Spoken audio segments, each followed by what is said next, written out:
देखिए बच्चों, हमारे देश के अंदर जो डेमोक्रेसी है ना, वो काफी हद तक पॉलिटिकल पार्टीज के ऊपर डिपेंड करती है।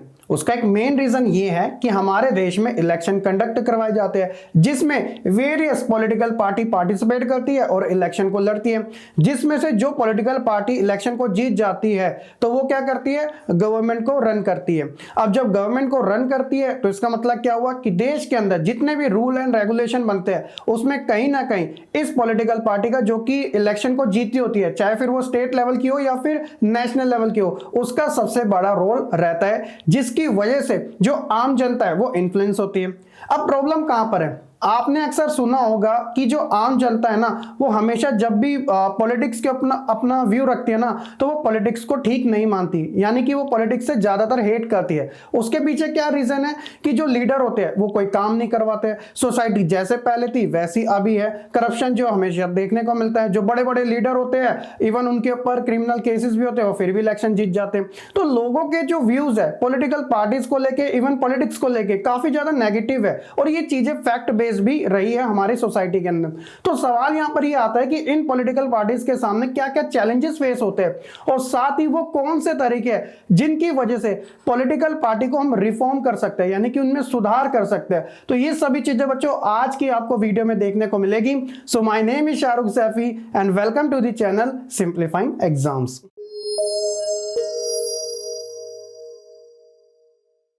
बच्चों, सबसे पहले हम बात करेंगे उन चैलेंजेस के बारे में जो कि पॉलिटिकल पार्टी से रिलेटेड है। तो देखिए, एक एक करके चीजों को समझने की कोशिश करते हैं। तो सबसे पहले बात आती है वो है लैक ऑफ इंटरनल डेमोक्रेसी। जी हाँ बच्चों, पॉलिटिकल पार्टीज के अंदर जो सबसे बड़ी कमी देखने को मिलती है वो है इंटरनल डेमोक्रेसी की। जब पॉलिटिकल पार्टी इलेक्शन लड़ती है तो हम ओवरऑल क्या बात कर रहे हैं कि डेमोक्रेसी के अंदर इलेक्शन कंडक्ट करवाए जा रहे हैं, लेकिन प्रॉब्लम पता है कहां पर फेस होती है? जब उस पार्टी के अंदर इंटरनल डेमोक्रेसी की कमी देखने को मिलती है। उसका मेन रीजन ये है, देखिए, power is mainly concentrated in the hands of a few top leaders. अक्सर क्या होता है कि ये जो पॉलिटिकल पार्टीज होती है ना, उसमें जो मेन पावर होती है, यानी कि जो डोमिनेंट होते हैं ना, वो ज्यादातर आपको कुछ ही लीडर देखने को मिलेंगे जिसके पास कंप्लीट पावर होती है। ठीक है, इसके अलावा जो पार्टीज होती है वो do not keep membership register, internal election are also not held regularly. अब आप बताइएगा कि आपने कितनी पार्टी के अंदर इंटरनल इलेक्शन देखने को मिले हैं और इसके अलावा कितने मेंबरशिप के डेटा में ज्यादा देखने को मिल जाते हैं। इतने छोटे लेवल से लेकर बड़े लेवल तक मेंबरशिप बहुत ज्यादा होती है, उसे एक आम तरीके से ही करवा दिया जाता है। लेकिन कहीं ना कहीं जब बात आती है इलेक्शन की पोजीशन के ऊपर आने की कि हाँ भैया इस बंदे को ये वाली पोजीशन मिली है इस पार्टी के अंदर, वो हमें बहुत ही कम देखने को मिलते हैं। अभी रिसेंटली एक एग्जांपल देख सकते हैं कि कांग्रेस पार्टी के अंदर एक प्रॉपर तरीके से इंटरनल डेमोक्रेसी का एग्जांपल देखने को मिला। वो कैसे कि अभी हाल ही फिलहाल में कांग्रेस पार्टी के अंदर जो प्रेसिडेंट है उनका इलेक्शन हुआ था, जिसके अंदर शशि थरूर और मल्लिकार्जुन खड़गे थे। तो ये दोनों के बीच में मेन कंपटीशन था, जिसमें खुद कांग्रेस पार्टी के जो भी मेंबर्स थे उन सभी ने वोट डाला और वोट डालने पे जो रिजल्ट निकल के आया वो था कि कांग्रेस का न्यू प्रेसिडेंट बने मल्लिकार्जुन खड़गे, जो कि उन्हीं मेंबर की चॉइस थी। तो आप देख रहे हो, ऐसी इंटरनल अगर डेमोक्रेसी देखने को मिलेगी तो इससे क्या होगा कि पॉलिटिकल पार्टी भी काफी अच्छी जाएगी और इससे एक सोसाइटी में भी पॉजिटिव इंपैक्ट पड़ेगा। ठीक है, इसके अलावा क्या होता है कि ऑर्डिनरी मेंबर जो काफी लो लेवल के, या आप कह सकते हो काफी छोटे लेवल के, जो साधारण से साधारण जो मेंबर्स होते हैं, वो lack accession to information and have no role in major decision. जब कभी पार्टी को बड़े डिसीजन लेने पड़ते हैं तो लैक ऑफ इंटरनल डेमोक्रेसी की वजह से जो ऑर्डिनरी मेंबर होते हैं, जो साधारण जो सदस्य होता है, उनका उसमें कोई रोल नहीं होता, क्योंकि मेन जो डिसीजन लेने होते हैं वो टॉप लीडर ही आराम से ले लेते हैं और वही डिसाइडेड हो जाता है, जो सभी के ऊपर इंप्लीमेंट हो जाता है और सभी को मानना भी पड़ता है। एनी डिसएग्रीमेंट, अगर ऑर्डिनरी जो मेंबर होते हैं अगर वो किसी चीज से सहमत नहीं होते हैं, any disagreement with the leader makes it difficult to continue in the party for the ordinary member। तो उन्हें क्या करना पड़ेगा? उन्हें उस पार्टी से हाथ धो देना पड़ेगा, यानी कि जो भी ऊपर से ऑर्डर आ रहे हैं उसे बस आपको फॉलो करना है। आप अपना जो पॉइंट ऑफ व्यू है वो रखो या ना करो, डजंट मैटर। जो ऊपर वालों ने एक तरीके से डिसीजन ले लिया तो वही फाइनल डिसीजन माना जाएगा। तो कहीं ना कहीं इंटरनल इंटरनल डेमोक्रेसी की यहाँ पे हमें कमी देखने को मिलती है। तो ये एक बड़ा चैलेंजेस है। अगर ये सारी चीजें होती है तो कहीं ना कहीं पॉलिटिकल पार्टी के अंदर ये एक पॉजिटिव इंपैक्ट भी हमें देखने को मिलेगा, अगर इंटरनल डेमोक्रेसी को फॉलो किया जाता है तो। ठीक है, वहीं बच्चों अगर हम दूसरी बात करें, ये तो बहुत बड़ा रीजन माना जाता है चैलेंजेस टू डायनेस्टिक सक्सेशन। देखिए 1951 एंड 52 में फर्स्ट टाइम देश के अंदर लोकसभा के इलेक्शन में 1951 एंड 52 से लेकर 64 तक देश के जो फर्स्ट प्राइम मिनिस्टर थे जवाहरलाल नेहरू जी, वही देश के प्रधानमंत्री बनते रहे। उसके अलावा अगर हम इस डायनेस्टिक सक्सेशन की बात करें इन्हीं एग्जाम्पल को लेकर, तो जैसे इन पॉलिटिकल पार्टीज के अंदर एक कांग्रेस पार्टी के ऊपर हमेशा से ये एक ब्लेम जाता है कि वो डायनेस्टिक सक्सेशन को काफी ज्यादा बढ़ावा देती है। जैसे पंडित जवाहरलाल नेहरू, फिर उनके बाद उनकी जो बेटी है इंदिरा गांधी, वो भी प्राइम मिनिस्टर है। इंदिरा गांधी जी के जो सन थे यानी जो बेटे थे राजीव गांधी, वो भी प्राइम मिनिस्टर है। और राजीव गांधी की जो वाइफ है वो है सोनिया गांधी, जिन्होंने किंग मेकर की काफी इंपॉर्टेंट रोल प्ले किया। इसके अलावा उनके जो बेटे हैं राहुल गांधी, वो भी कांग्रेस पार्टी के अध्यक्ष रहे। उनकी जो सिस्टर है प्रियंका गांधी। तो आप देख रहे हो डायनेस्टिक तरीके से एक रोल हमें जरूर देखने को मिलता है। तो ये भी एक बड़ा इंपॉर्टेंट है कि it refer to offering unfair advantage based on favoritism towards family or friends while giving them ticket to contest election। तो क्या होता है कि भैया राजा का बेटा राजा, ये वाला रूल यहाँ पे ज्यादा फॉलो किया जाता है। और इसमें पता क्या होता है, जो मेंबर काफी ज्यादा योग्य माने जाते हैं, जिनके अंदर एबिलिटी है कि वो कुछ रिफॉर्म ला सकते हैं पार्टी के अंदर या पार्टी के डिसीजन के अंदर, तो उनको मौका नहीं मिल पाता। क्यों? क्योंकि वो काफी बेसिक लेवल के होते हैं। लेकिन अगर किसी के फादर ही या किसी का ब्रदर या किसी की मदर खुद इतने बड़ी पोस्ट पे है, तो वो अपने फ्रेंड्स एंड फैमिली वालों को पुश करने का काम करती है। Such a practice shatters the spirit of democracy. तो इस वजह से डेमोक्रेसी को पूरी तरीके से कुचल दिया जाता है। ये ठीक चीज नहीं मानी जाती। As incapable and inexperience people come into power, जिसकी वजह से जिन्होंने आज तक कभी भी पॉलिटिकल व्यू अपना रखा नहीं होता, वो पॉलिटिकल के अंदर कोई भी उनका रोल नहीं होता, फिर भी उन्हें बड़े से बड़ी पोजीशन दे दी जाती है जस्ट बिकॉज कि वो किसी बड़े लीडर के डॉटर हो सकती है या उनके सन हो सकते हैं, उनका ब्रदर हो सकता है, व्हाटएवर जो भी है, वाइफ हो सकती है। ठीक है, तो ये डायनेस्टिक सक्सेशन भी जो है एक चैलेंज माना जाता है पॉलिटिकल पार्टी के लिए। And the experience and deserving party member do not get chance to contest election. तो ऐसी सिचुएशन में वो लोगों को चांस ही नहीं मिल पाता जो कि डिजर्विंग है और साथ ही एक्सपीरियंस वाले भी है, क्योंकि वो डायनेस्टिक सक्सेशन के दायरे में नहीं आ पाते, वो एक अलग तरीके से। तो कहीं ना कहीं ये भी एक चैलेंज माना जाता है। इसके अलावा ये तो बहुत इंपॉर्टेंट है, मनी एंड मस्कुलर पावर, है ना, पैसे के दम पे पॉलिटिक्स करना। ये आजकल आप मूवीज में भी देखते हो, मूवीज छोड़ो आप रियलिटी में भी देखते होंगे। It is used specially during election. आप देखते हो कि जो बड़े बड़े लोग होते हैं ना, वो भी इलेक्शन लड़ते हैं। क्यों लड़ते हैं? उन्हें क्यों टिकट दी जा रही है? वो कौन सा डिजर्व करते हैं?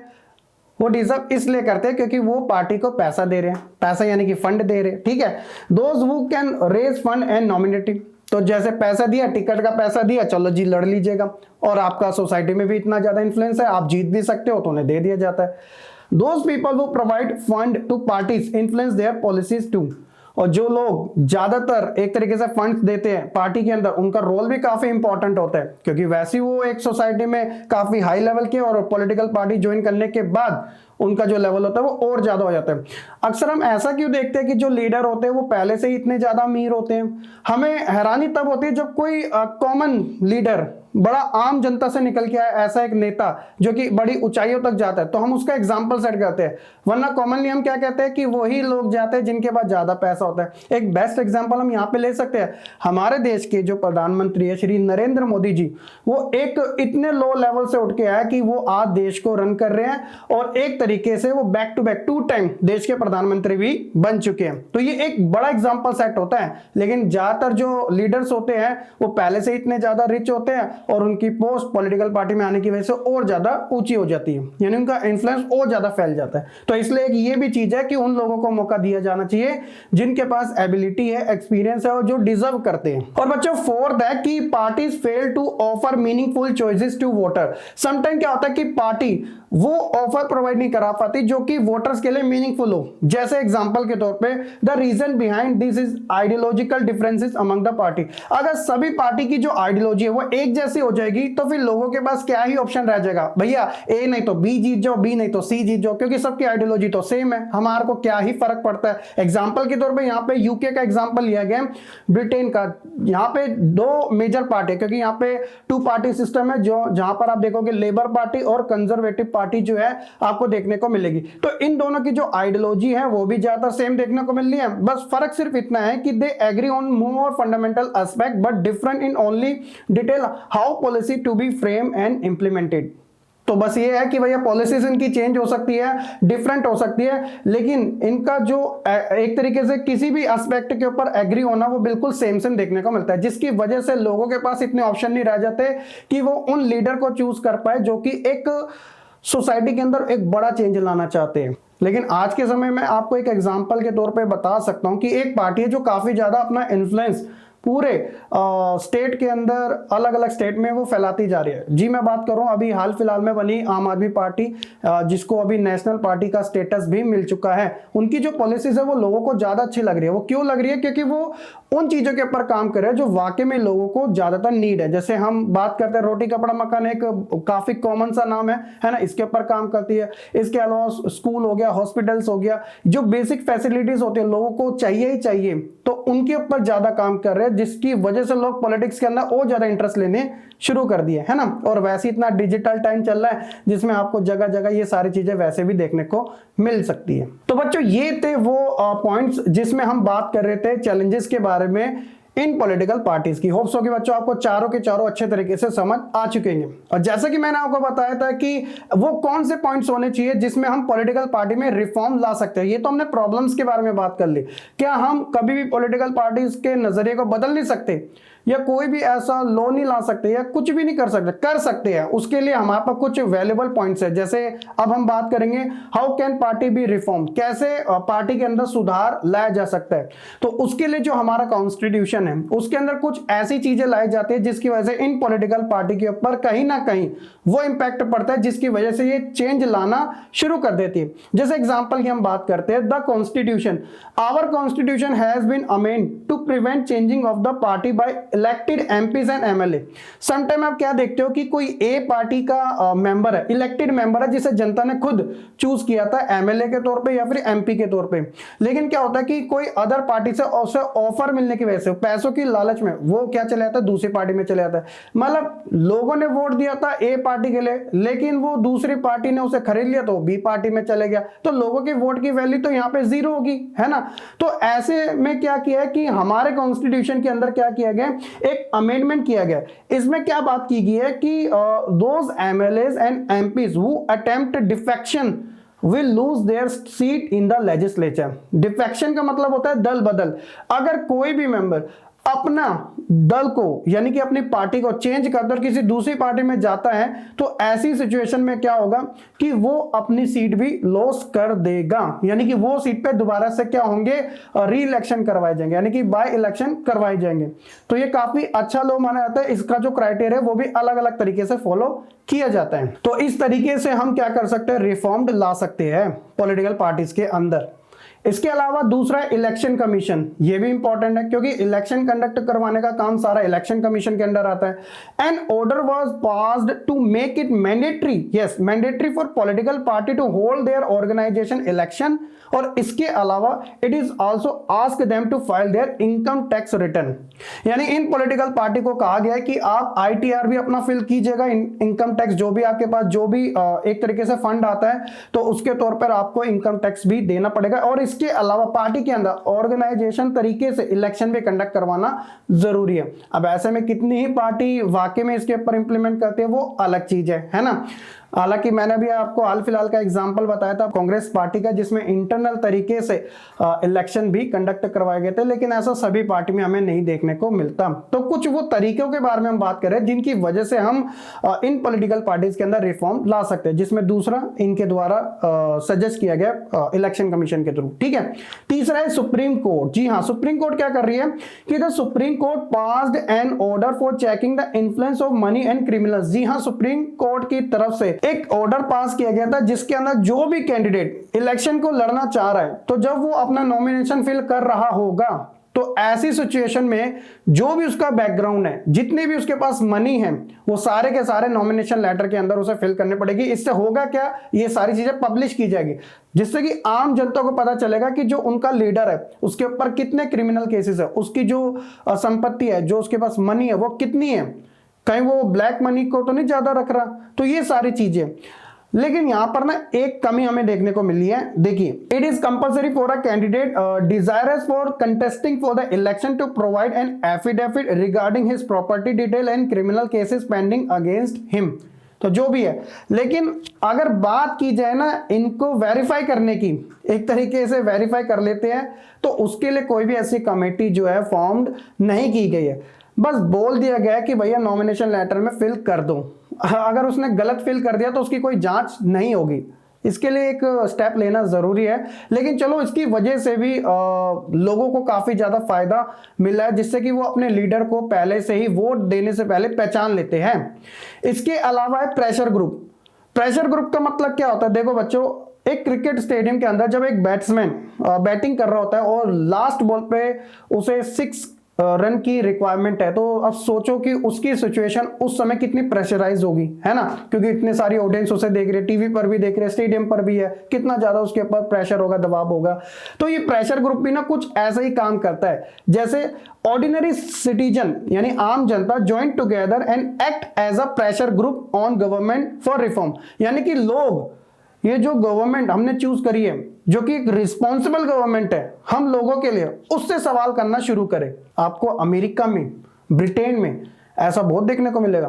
और इसके अलावा जो मीडिया है also play an important role in this, और साथ ही जो मीडिया है वो भी सवाल खड़ा करे उस पार्टी से जो कि गवर्नमेंट रन कर रही है, उनकी लीडर से, उनको इंटरव्यू पे बुलाए। इससे क्या होगा, जो भी उन्होंने प्रोमिसेस किए थे आम जनता के लिए कितने पूरे करें, उससे ट्रांसपेरेंसी आएगी, उससे लोगों को लगेगा कि हाँ हमारी वैल्यू है, हमारे वोट की वैल्यू है। और साथ ही इन लोगों को जो कि सेंटर में है, मतलब जो कि पावर में है, इनको भी ऑल टाइम प्रेशर रहेगा काम करने का, भैया जो हमने प्रोमिस किया था उसे तो फुलफिल करना पड़ेगा, अदरवाइज जनता हमें छोड़ेगी नहीं और मीडिया हमारी सभी कामियों को जगह जगह पहुंचा देगा।